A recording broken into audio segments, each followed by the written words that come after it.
একটা টিচার যতটুকু কষ্ট করে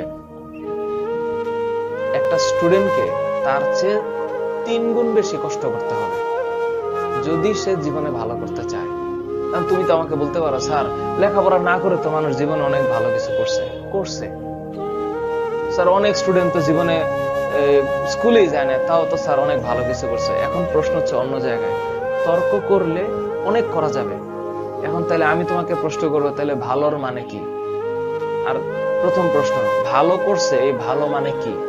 আমারে তোমরা তো জানো না যে এভরিডে আমি অন্তত অন্তত পক্ষে 150 ফোন রিসিভ করি, এট লিস্ট, মানে মিনিমাম 150টা ফোন, এভারেজ উপরে নিচের কথা বললাম।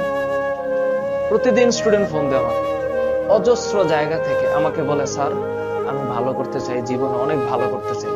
তো আমি যখন প্রশ্ন করি কি ভালো করতে চাও, মানে what is the definition of ভালো, বলে স্যার আমি অনেক ভালো করতে চাই। আরে বাবা, ভালোটা কি? তোমার কি অনেক টাকা হবে, নাকি তুমি আকাশের উপর চলে যাবে? বলে না, তাহলে স্যার কেমন? মানে স্যার মনে করেন যে স্যার বুয়েট মেডিকেল।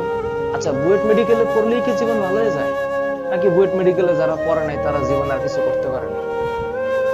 পয়েন্ট।